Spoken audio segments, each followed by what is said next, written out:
space, below the surface of planet Zebes, Samus Aran faced the space pirates. She destroyed their operation, wiped out the parasites called Metroids, and defeated Mother Brain.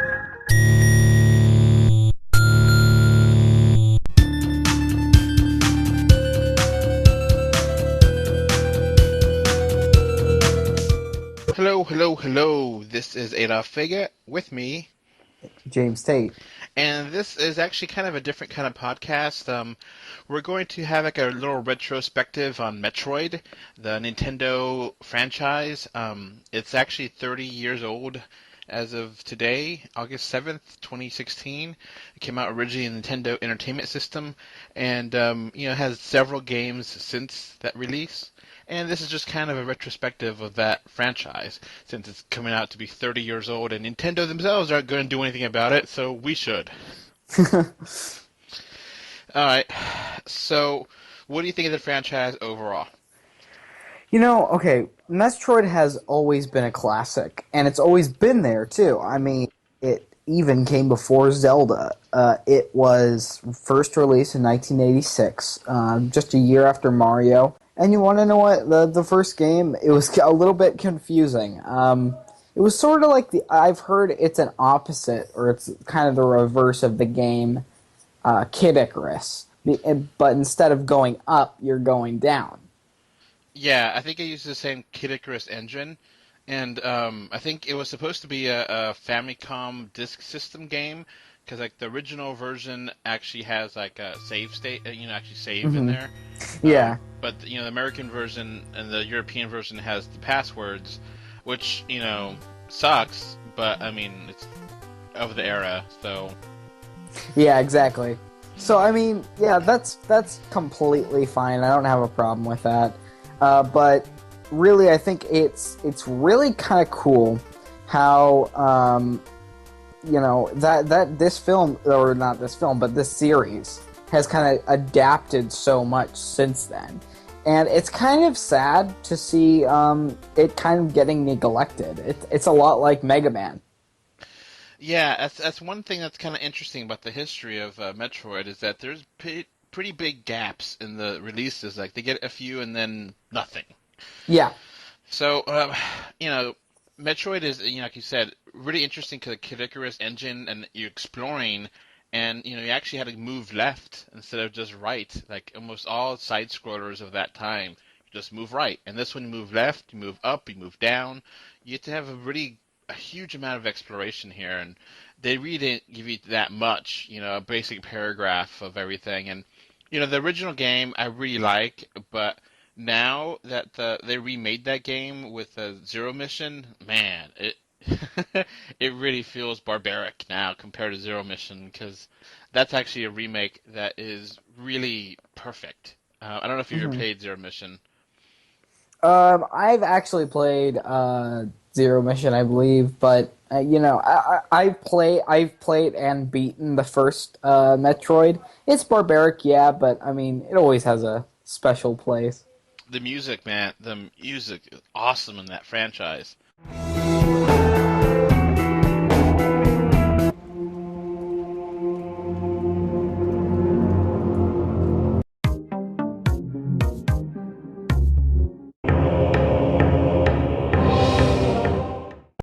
It is, and I can safely say that it's been just like it's even been pretty good in the original too. Oh yeah. Yeah. So I mean, that's pretty. It's always been cool.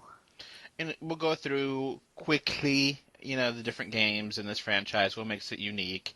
Exploration is the big key here, and you play as Samus Aran, and you're going different planets, but mostly it focuses on Zebes or Zebes.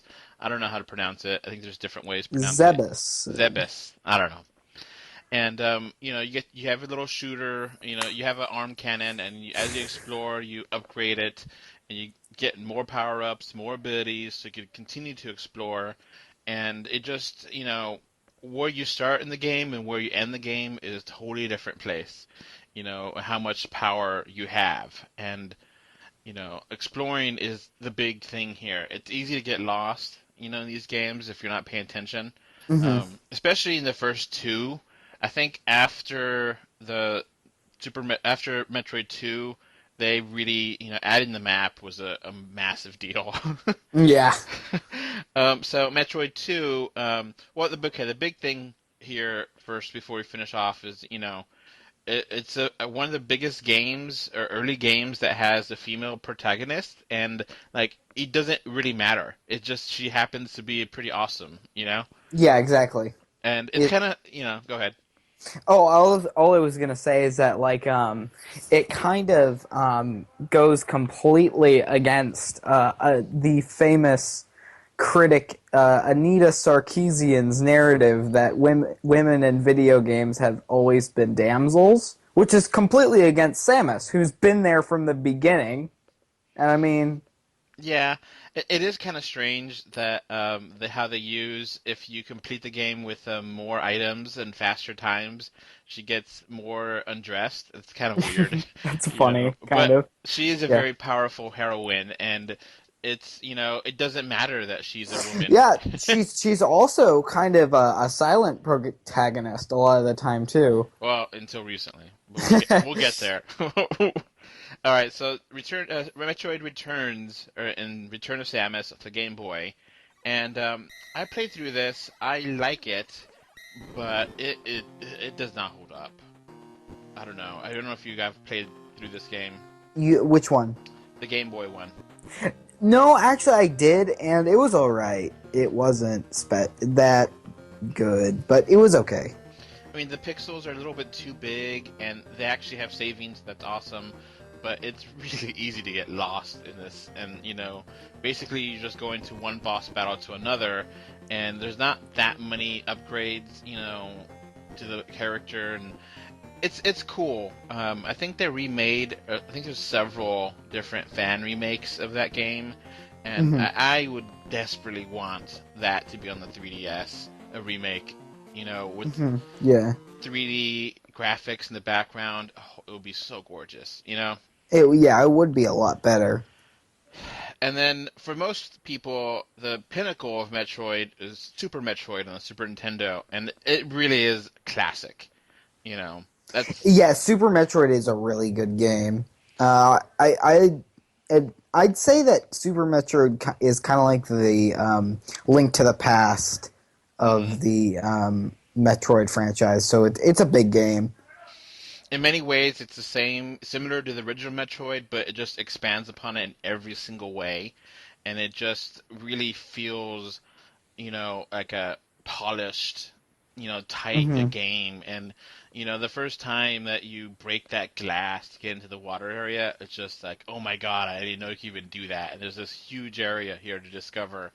And, just how many different creatures there are, and, you know, just how many upgrades you get, and it just was so tight, and the controls are perfect. And as one of the, Metroid franchise is actually kind of well known for being able to like break the levels and try Hmm. to beat the levels without all the power ups and without beating different characters. And it was like one of the first real speedrunner games ever. Yeah, exactly. And they encouraged it because you gained, the new endings or whatever if you were faster and got more percentage of the items.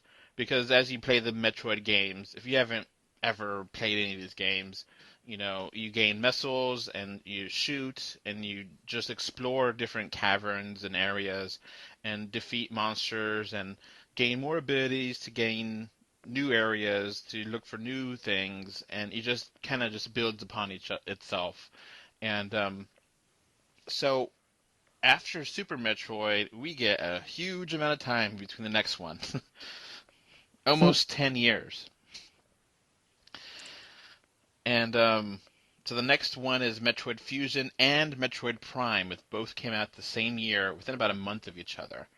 Metroid Fusion being for the Game Boy Advance, being a 2D Metroid game, Metroid Prime being a 3D Metroid game for the GameCube. And Metroid Prime, I don't know if you remember this or really were aware, it was so controversial. So everyone that I knew that it was going to be in first person, that it Hmm. was just like, are you kidding me, Nintendo? You're ruining this franchise by being in first person. It doesn't belong in first person, you know. Yeah. It's like you had this cartoon Zelda, and now this. Come on, give me a break. Yeah. And it was a big uproar, and I was part of that. I didn't like it, but it's like, okay, I'll give it a shot because it's Metroid, and it got amazing reviews. And Yeah. I love Prime. Fusion I like a lot too, but Prime, oof, is just awesome level design, and being behind the visor just made it so fun to look around, and how they added like weather effects so that way, there's rain that drips on your in first person, and jumping was really smooth in first person, which has never really been a case, for jumping around, in first person. It always been kind of awkward, and Metroid Prime made it work. And Metroid Fusion. Did you play both of these games, James? Yeah, I have. Okay. Metroid Fusion is interesting because it really has a ton of dialogue with the character Adam, and you are told where to explore and how to explore, and there's another, I guess, fake Samus there that's super powerful, and it's kind of, scary because it is so powerful that you can't really attack it until the very end, you know. Hmm. And at first, I didn't really like it that much because it was so chatty, but I've grown to really like the game. It's really well made. It's just different, very Yeah, different. it's just really kind of different. It's not usual. And Metroid Prime really feels like or the Ocarina of Time of Metroid, where it is just like totally brings the franchise to modern era, and is completely different like anything else.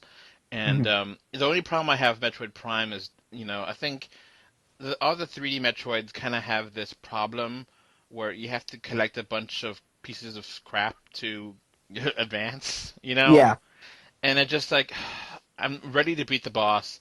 I defeated all the areas, and now I have to collect, 20 things all over the world. And the exploring part is fun still, but it's just a drag to really have Yeah, to. exactly. So, So, next one is Zero Mission 2004, and that's a remake of the first Metroid, and it really just brings everything from Super Metroid into this, and cuts out the chattiness of Fusion, and is just a tight game. Like, I've been able to beat that game without really trying in like 3 hours. And I don't feel like it's disappointed because it's so tight. There's no fat in that game. yeah. And the ending where you have to like be Samus without the suit is just amazing. Yeah. It's kind of It's really crazy, cool. but it's cool, kind of crazy. Never pay anything quite like it. That ship at the end though is very strange how they designed it. I don't, if you know what I'm talking about. Yeah. So then we go to Metroid Prime 2, and they try to have a multiplayer in Metroid Prime, and the dual world element of other games like Zelda, Link to the Past, and um, I do really like Echoes, but the dual element where the other universe, that parallel universe you go into, is kills you, and there's bubbles, and it works, but it's just not the same. I don't. Yeah. What do you think about I, it? I don't know. It's kind of strange, to be honest. And we got also a demo in 2004 for Metroid Prime Hunters for the DS. And this was a first person game, and it came with every DS, the launch system game demo. And you get to explore a little area, and it seemed pretty cool, but it took years for it to come out. 2006 is when they came out. And Now, I don't know if you've talked about this one yet, but there was a DS game yeah, that was Metroid, and it was actually pretty good. It was called Hunters, and it's actually the first Metroid game that I played. now there's also a pinball that came out a year before, and it's interesting. A lot of people really like that game. I don't like pinball, so it's not really for me. I mean, it just doesn't resonate with me. Did you play that game or no? No.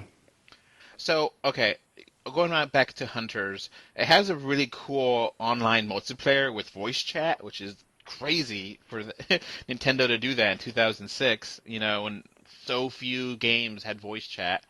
Even now, so few games in 2016, Nintendo games have voice chat, and I like a lot of it, but at the same time, it has like a pattern to it where you have to explore area, defeat a boss, and then escape the area, and then do the same thing over and over again. And Hmm. the bosses are all the same, basically. They're like big pillars that move, and I just didn't really like how that worked. The Yeah. and then the online multiplayer. I don't know if you played it, but people figured out how to cheat that right away. And I don't know if Nintendo ever patched that game.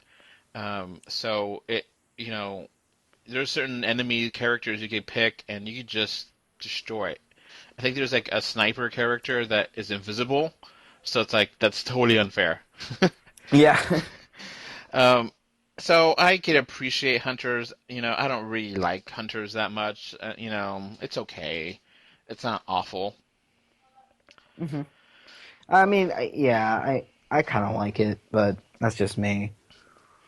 So then we go to Metroid Prime 3, which is on the Corruption for the Wii. And I actually really like this game. It's a little bit different from the other Metroid Prime games, but Hmm. I really do think it's interesting. They do a lot of the motion controls with the pointing, and it felt really good to aim that first-person game with the Wiimote and have also like different motions you have to do to, use the Wiimote. You have to like push it like a key and turn it, and you have different things you can explore, and it's a beautiful game, and it's really interesting. I really like Prime 3. It feels very familiar to the Prime games, but also different. Have you played it? No. So yeah, and then Nintendo did have the trilogy, which is in 2009, which includes Prime 1, Prime 2, and Prime 3 for the Wii, and those have the Wii Remote controls and 480 or widescreen 480p, and that became really hard to come by. If you didn't buy it at launch, it became really rare. And now you can buy it on the Wii U Virtual Console for like $10 or something, or $20, and that's a great game. Yeah. Yeah, and I mean the thing is a lot of these games are really easy to pick up and have aged really well. I think that the only game that have aged poorly is the first one. Yeah, and I think we disagree on Hunters. That one kind of ages kind of roughly, but Nah, I mean I like it, but that's just me. I think if they remade it, I think that could be a little bit better. Changing Hmm. up the bosses, because they really having the same bosses fight every time is just boring to me. Hmm. So then we get to the really, really controversial Metroid Other M, which came out in 2010 for the Wii, and Hmm. yeah, this is garbage. Yeah, I mean honestly, it's not that good And the baby. to be fair. So this is a complete departure. It's made by the people from Team Ninja, and it's like 2.5D. It's not really like first person. Like you get into first person occasionally, but you're kind of running into the scenery and running around, and it's not really 2D like the traditional Metroid games either. It has some control problems where you have to play with a remote on the side, Hmm. and if you would have been able to play it with a nunchuck, it would have worked so much better. Hmm. But the game has a big story mode, and this story mode is awful. It is garbage. It is the voice acting is horrendously bad, and I remember way back when this came out, I was like, I didn't have a job, and I really wanted it because I love Metroid, and I entered a contest and I won the game because the contest was, name a Metroid power up that is amazing and make it interesting, and I Hmm. said. The Metroid power up that I chose was the screw attack. And I said the screw attack is amazing specifically because it's like a somersault that is explosive and killer. So I won the game for free, and I didn't beat it. I didn't want to play it after like maybe 2 or 3 hours in. I just could not stand this terrible voice acting, absolutely terrible voice acting, and controls that just don't really do anything for me, and very bad story. It just didn't work. And Yeah, I wasn't a huge fan of it either. I tried to sell it, and I got like $10 for it, and I was like, ugh. But I just did not want to be bothered to play that again, and it just didn't. It's just too chatty, way too chatty, and the voice acting is terrible. The story was terrible, and it just didn't seem like Metroid. It seemed like something totally different, and it just didn't work. Yeah. So that's 2010. It's now 2016. The next game is going to be coming out in a few weeks here with Metroid Prime Federation Forces. And that's a 3DS game, which, I was hoping that there would be a 3DS game, but not this kind of game, because it's like a 4-player co-op game, and the art style has big chibi kind of anime look, and it has the multiplayer game Blast Ball, and it's not really clear how you can play this by yourself if you can, and it doesn't seem like Nintendo's really pushing this game that much. It almost seems like they kind of are ashamed of it. Yeah, and like already. In Japan, the franchise has never been that big. Yeah. In America, it's been a lot bigger, and the thing that's kind of more interesting is that Metroid, how the gameplay was set up, actually helped to make another franchise better, which is the Castlevania games. Starting with Castlevania Symphony of the Night, because people considered that a Metroidvania, or have you heard that term before? Yeah. Where it's basically the Castlevania that we all, you got used to with the whip and walking around and exploring, but it uses the Metroid ideas of massive level design to really explore and to power up your character. And they made a ton of those Castlevania games that are Metroidvania inspired. You know, and I don't know how many. There's like at least 6. A lot. Just like 3 on the DS or like 3 on the Game Boy or something, Game Boy Advance. And then there's been quite a few other third-party games, independent games that uses the very similar, Metroidvania kind of exploration, upgrade, beat a boss, explore idea that Metroid introduced. Like Shovel Knight, like Shantae, just, a few examples of it. So, Metroid, you remember any specific areas that you really like to explore or remember? Okay, well, I really like the boss sections in all the games. It feels really cool to go around and explore. I've always been a fan of like Ridley's area. In the original game and in Super Metroid. Some of the power-ups near the end of the game are so cool. I really like the rainbow beam or whatever that's called. Oh, yeah. That comes in handy. Or the infinite screw attack, which I think doesn't ever return. Yeah. That's usually the last power-up you get in the game because it's so powerful, Yeah. So, but yeah, those weapons or those items were cool, and I really like them. One of my favorite areas was in Metroid Prime, the Fedoria Drifts. You remember this area with all the snow? Mm-hmm.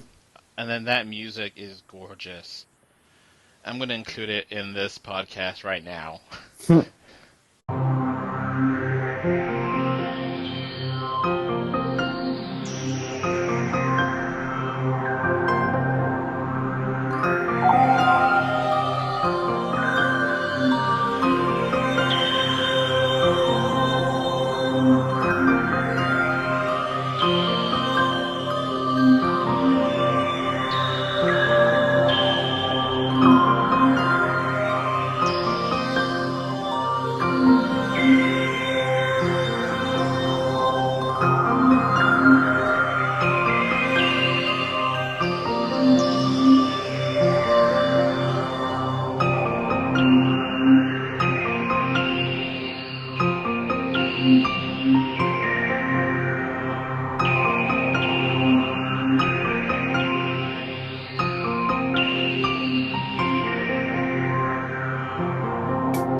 So, there's other, the different bosses. There's been very similar bosses, but they keep it different. Like they're not, you don't fight them all the same way. And Metroid Prime had a lot of scanning of things, and I enjoyed the information you get from it, but it was like so tired, tedious to scan every little thing. And Mm-hmm. like certain creatures, you couldn't refight a boss. So if it had like a third form and you're about to die, you can't waste time scanning it because you would die. And if you didn't scan it, then you never had another chance to scan it, so you miss and you got 99% of scanning things, and that drove Mm-hmm. me crazy. Yeah. It should be like basically it lets you scan it before it starts attacking or something like that. After that way you have an opportunity to do it. But I always like that element of getting more information out of it, and you know I always liked reading logs in Metroid Prime games where you get to read a big, block of text that was like, you know, Space Pirate Blog, number 7. We've discovered, blah blah blah blah blah, and Mm-hmm. it's those are pretty interesting and they're pretty good. There was like that Metroid Dread game that was like apparently it was kind of strange because it was going to be on a press release, and then when Nintendo did release the press release, they didn't have it. So people were like, "Wait, what happened to Metroid Dread? You said you're gonna have it, and then you didn't." And then they're like, "I don't know." And then years later, you scan Metroid Prime 3 in a specific area, and they mentioned Metroid Dread. I think it was just supposed to be a failed project. Like it didn't, Mm-hmm. they weren't sure how to make it into an actual game, Yeah, it maybe kind of seemed like that. And like Metroid and Samus has never actually had a 64 game. The only thing they had was being in Smash Brothers. Yeah, that's it. So, and Mother Brain was a villain in the Captain N Game Master TV show. I don't remember if you remember that. Yeah, I do. It was a really So, silly TV show back in the 80s.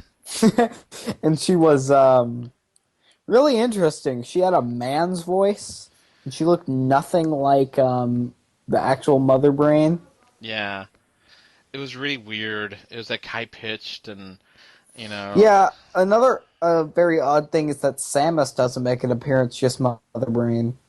yeah, I remember that. So I don't know about that, but yeah, that was weird.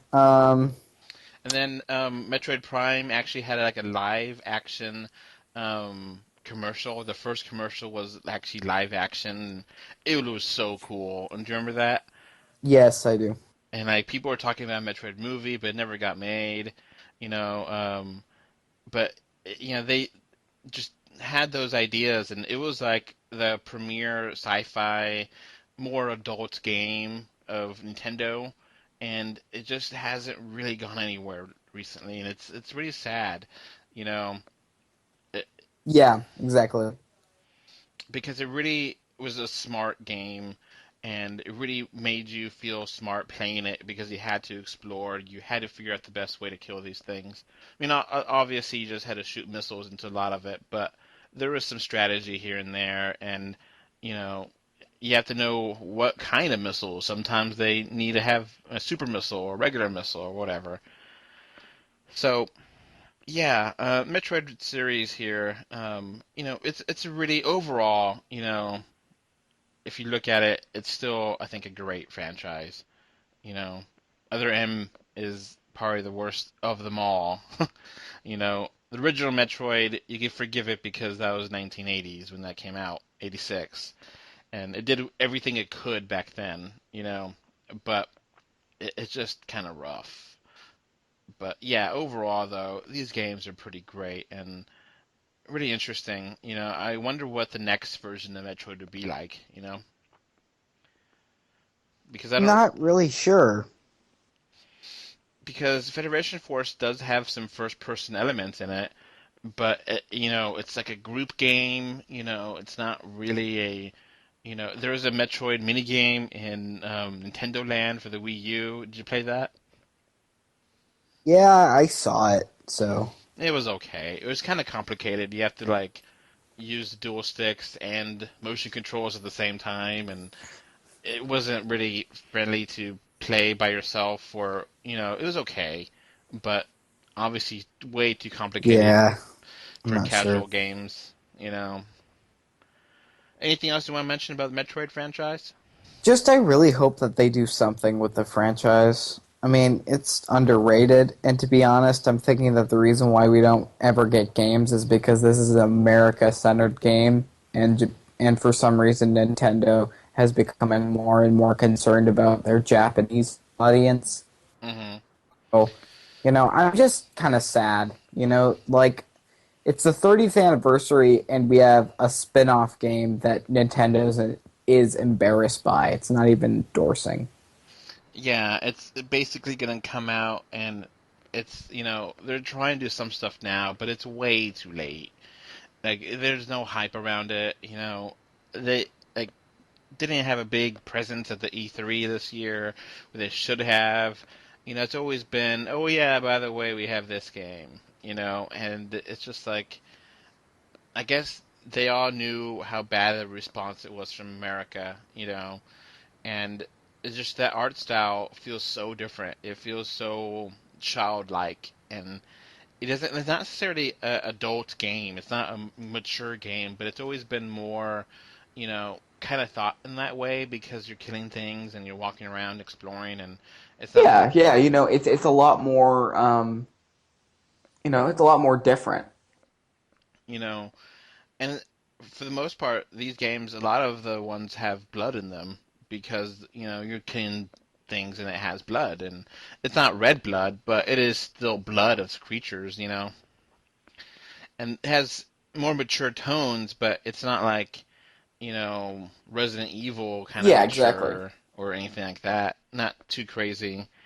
Um, so yeah, NX, maybe there's something coming up for that next system. We don't know. Would you want it to be first person, or do you want it to be a traditional 2D game? I kind of, to be honest, I was hearing, and I wanted the best of both worlds, where we'd get maybe a new, maybe both. Let's be honest, because I mean, Other M failed in making like a combination. Maybe, yeah, maybe they could really figure out, what was problem with Other M and really fix it and make it much more compelling. I heard a lot of people say that, once you go through the first 3-4 hours, you get used to it and it ends up being a good game. But I just couldn't do it. I just couldn't get into it at all. And they really changed character of Samus in that game too, where she was really whiny and complaining and weak-minded, and like she had powers and she couldn't use them because she was not ordered to use them. I was like, it's just ridiculous, when they've been trying to set up a federation of planets in Metroid universe and make it a bigger deal with all these extra characters in Prime 3, and it just never really clicked, you know So, I mean, yeah, that kind of failed. and Hunters has been kind of that way too. Remember, there's a whole different group of different hunters that are trying to get bounty or whatever, so it's had problems expanding upon the game universe and really doing something new and making people care. But I do look forward to the next one. I mean, not Federation Force. I don't think I'm gonna buy that game. Yeah. I'm thinking that I'm just it just doesn't look right to me. I think they're, like you said, they're really pandering to Japan here, and I don't think I don't think they're doing it for the good. For the good of the franchise. I don't want to wait another 5-6 years for the next Metroid game. you know. I know what you mean. So yeah, that's gonna be basically it for this event. And I think her character in Smash Brothers was like really top notch, and then slowly but surely has been considered pretty bad. Like lower ranked. I don't know. Do you play as her in Smash Brothers or no? I do. Do you think she's pretty good compared to other characters or nah? She's okay. So maybe do something with like a Zero Suit Samus, and without the a little bit without the suit, and maybe have new power ups and new abilities and things like that to really make it interesting and different, but still familiar. I always had an idea of like kind of like Monster Hunter, where in Monster Hunter you defeat a boss or a creature and you use its parts to upgrade your you know I guess outfits and abilities, and maybe you'd be like that where Metroid Prime, where Samus is like deserted onto a planet and she must kill these creatures, and if she kills a electric slug, then she could have electricity be part of her power. you Yeah, who know knows? And like they did kind of an one thing that I'd love to see is actually a because in the end of Metroid Fusion, I don't know if you know this, but Metroid Fusion is the last game, yeah. technically, in the timeline. And at the end of the game, she gets the new suit. Yeah. I'd like to see a game like a sequel to that where she still has that new suit because I think it has like some new abilities. Yeah, she could absorb the souls of creatures or something like that, right? Yeah, something like that. They did something along the lines of and if I'd like to make a final point about this.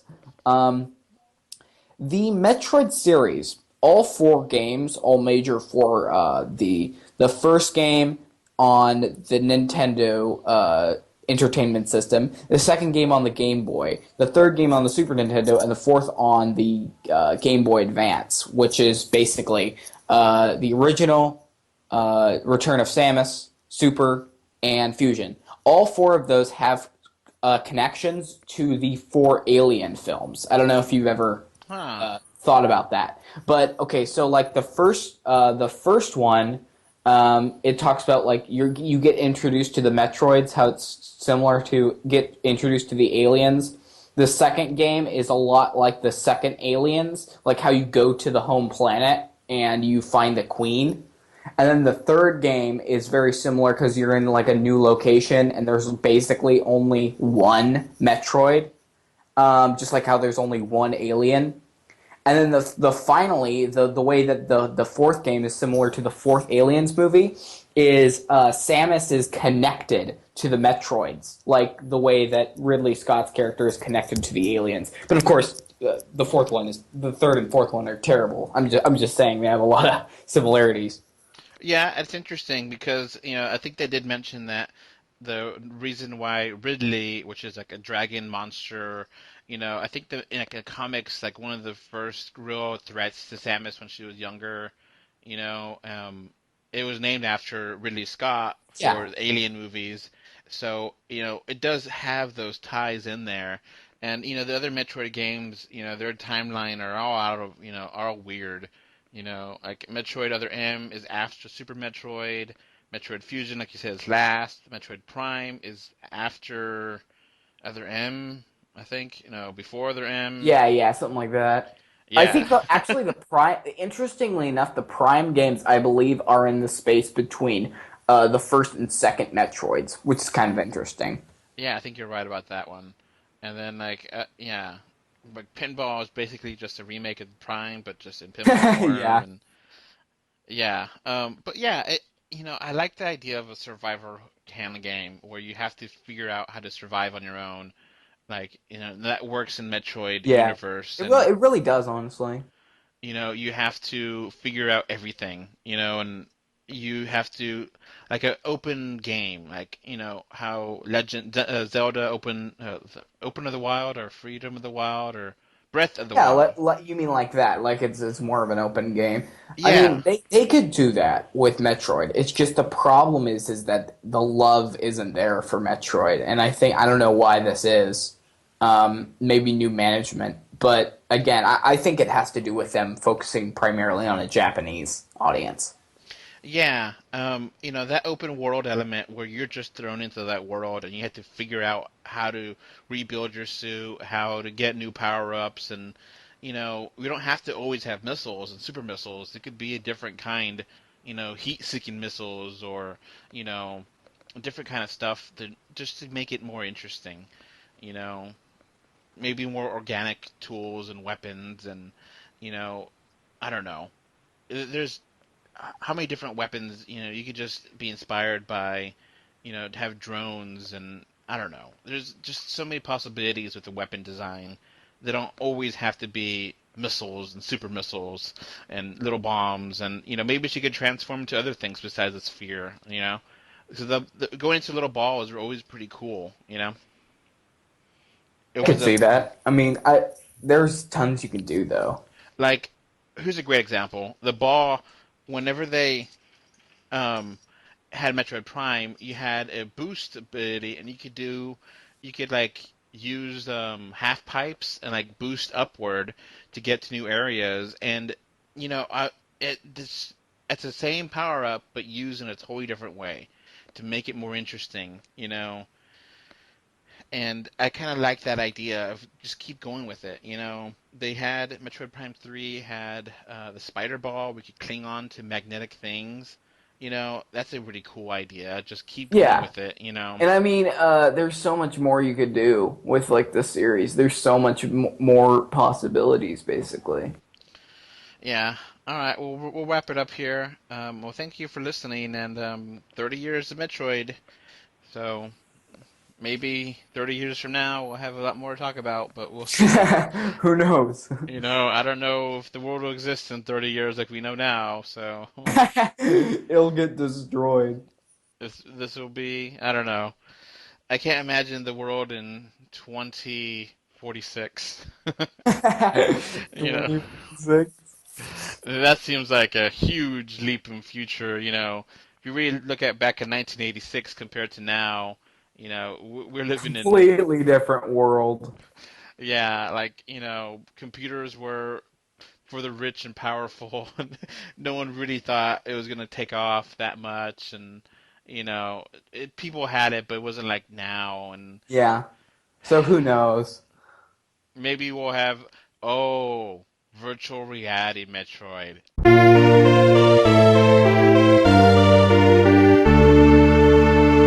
Now that's the future. Have VR, Metroid Prime 4, and you be really behind the visor, that might be cool. That would be neat. The next step, the next generation. All right. Well, I guess that's it. Bye. See you guys later. The last Metroid is in captivity. The galaxy is at peace. Metroid.